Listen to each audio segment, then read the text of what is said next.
Sa baryo ng kalikasan, may kumakalat na kakaibang kwento. Sabi ng matatanda, tuwing kabilugan ng buwan, may lumilitaw na anino mula sa kagubatan. Hindi ito ordinaryong anino. Ito'y buhay, humihinga, at nagdudulot ng panganib. Si Marco, isang batang matapang at puno ng tapang, ay hindi naniniwala sa mga kwento.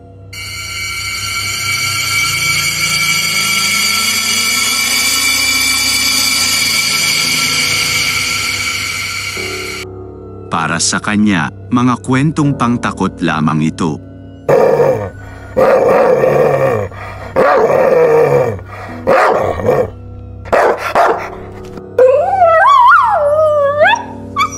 Ngunit isang gabi, nang hamanin siya ng kanyang mga kaibigan, nagpasya siyang patunayan na walang katotohanan ang mga kwento.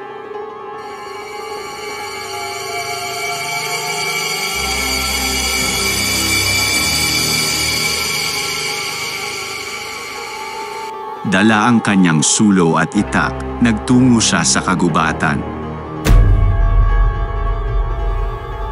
Sa kanyang paglalakad, napansin niya ang mga kakaibang tunog.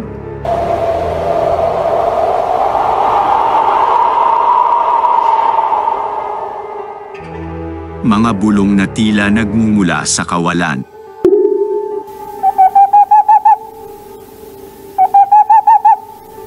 Hindi niya ito pinansin. Sa kanyang isip, wala nang pwedeng magpatinag sa kanya.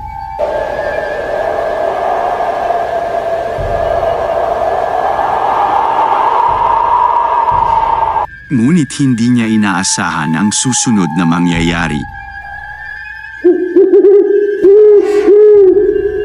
Isang malakas na ungol ang umalingaungaw.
Biglang lumitaw ang anino, isang nilalang na hindi maipaliwanag.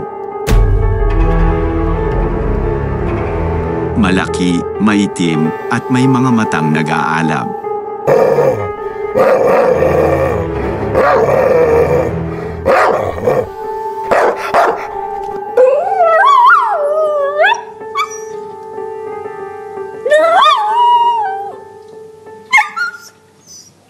Si Marco, bagamat natatakot, ay hinugot ang kanyang itak.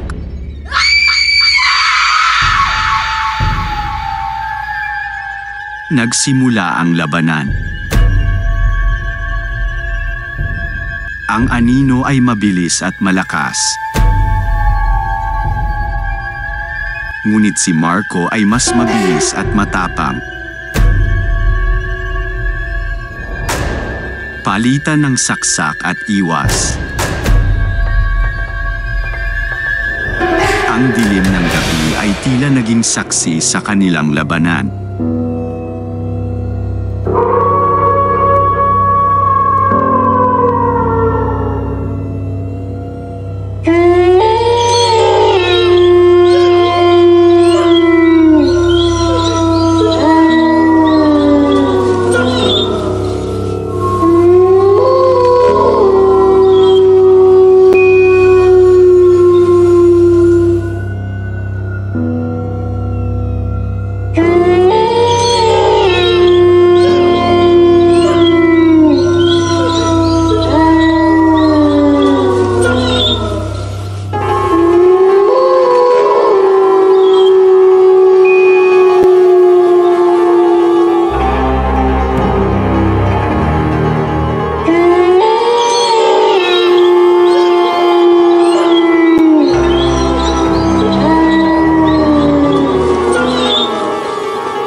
Sa gitna ng labanan,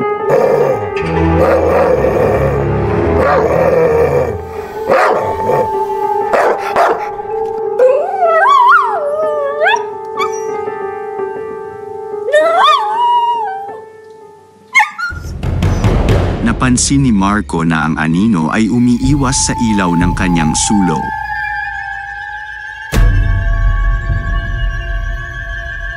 Doon niya naisip ang plano.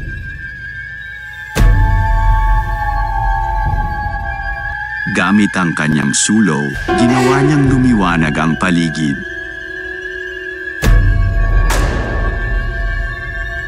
Unti-unting nanghina ang anino.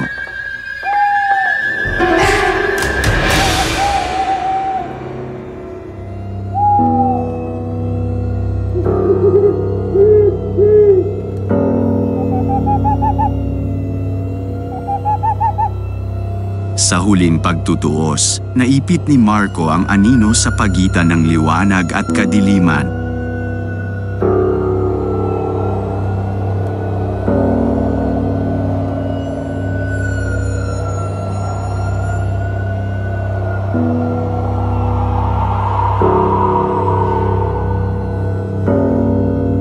Sa isang mabilis na kilos, tinapos niya ang laban.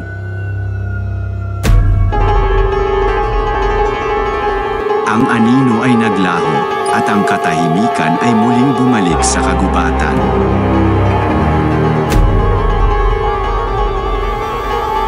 Pagbalik ni Marco sa baryo, dala niya ang kwento ng katapangan.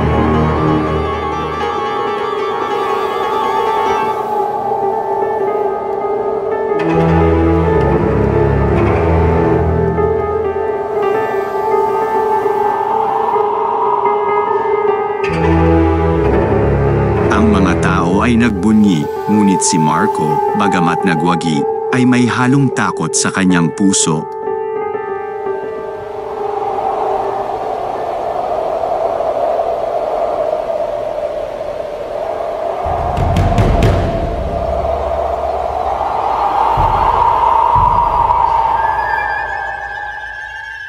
Alam niya na sa bawat kabilugan ng buwan,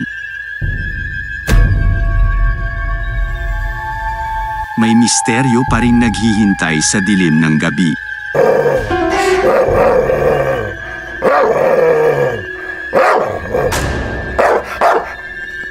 Matapos ang labanan sa kagubatan, bumalik si Marco sa kanyang tahanan.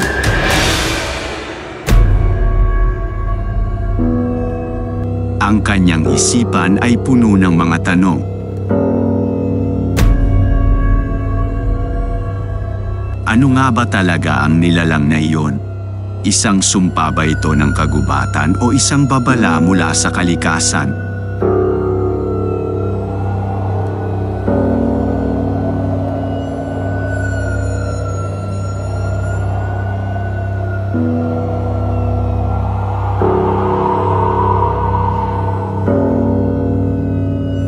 Kinabukasan, kumalat sa buong baryo ang balita ng kanyang katapangan. Marami ang humanga, ngunit may ilan ding nag-alala. Ano ang ibig sabihin ng paglitaw ng aninong iyon? Isang mas malaking panganib ba ang naghihintay sa kanilang baryo?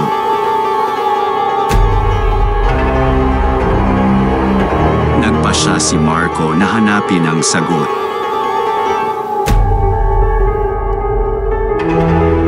Nilapitan niya si Mang Isko, ang pinakamatandang manggagamot sa kanilang baryo, at kilala sa kanyang kaalaman tungkol sa mga alamat at misteryo ng kanilang lugar.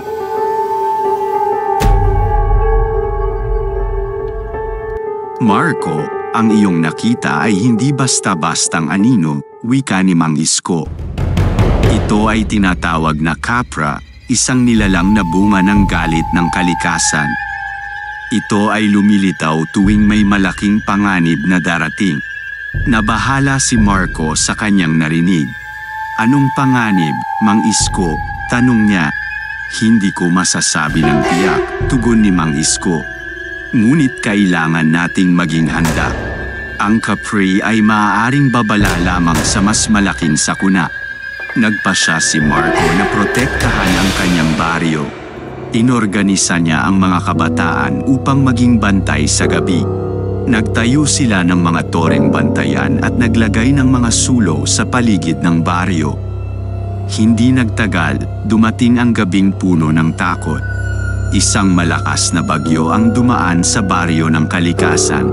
Kasabay nito, lumitaw muli ang higantay kapre, mas malaki at mas nakakatakot kaysa dati. Si Marco at ang kanyang grupo ay handa na. Sa tulong ng liwanag ng mga sulo, hinarap nila ang kapre. Isang matinding labanan ang naganap. Ang hangin ay umiihip ng malakas at ang ulan ay bumubuhos ng walang tigil. Sa gitna ng bagyo at labanan, isang hindi inaasahang pangyayari ang naganap. Mula sa lupa, lumitaw ang mga ugat ng puno na tila buhay na buhay. Ang mga ito ay lumaban sa higantay kapre, tinutulungan si Marco at ang kanyang grupo. Napagtanto ni Marco na ang kalikasan mismo ang tumutulong sa kanila. Ang kapre, na minsan nilang inakala na kaaway, ay naging kaalyado. Ito pala ay lumitaw upang ipaalam ang galit ng kalikasan sa mga taong nagpapabeya dito. Sa huli, naging kakampi na nila ang kapre. Ngunit ito ay hindi katapusan.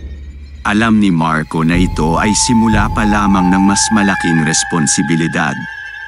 Kailangan nilang pangalagaan ang kalikasan, ang baryo, at ang bawat isa.